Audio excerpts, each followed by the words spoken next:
Hi, my name is Matt, and like 70 million other Americans, I don't get enough sleep. When nearly 1 out of 4 people you see on the street all share something, it's no longer a coincidence.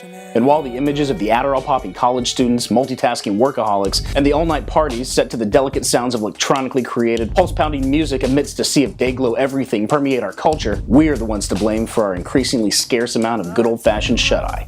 Like a lot of people, college is when I became close personal friends with the all-nighter.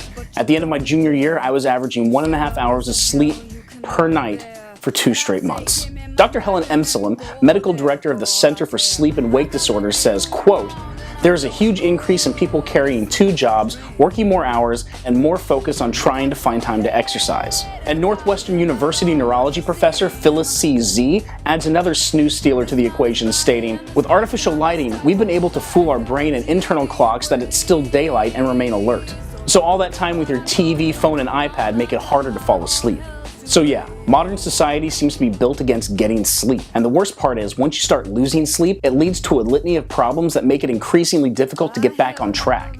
Whether it's not falling asleep while driving like millions of people do each day, or just trying to keep yourself motivated and productive at work. And those are just some of the mental drawbacks of not getting enough sleep. As for the physical, well, I'm not a doctor, but he is. I'm Dr. Davidi. I'm board certified in family medicine and sleep medicine. What happens to us when we don't get enough sleep? That will cause the norepinephrine level in their body to go up.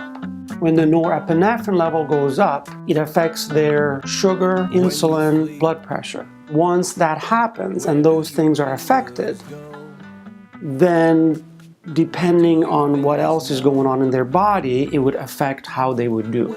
If a person is diabetic, their sugar will go up. If a person has high blood pressure, the blood pressure goes up. If a person tends to be overweight, if they're a poor sleeper, they tend to gain more weight.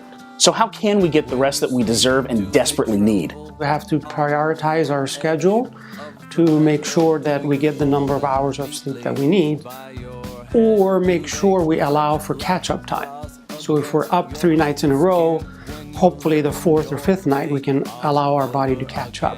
Avoid electronic things in the last hour, hour and a half before sleep, because that blocks the production of melatonin and affects the quality of sleep. Now, that might seem contradictory to the way a lot of us live our lives, but we need to do it. Good sleep is essential to staying healthy. So, if you'll excuse me.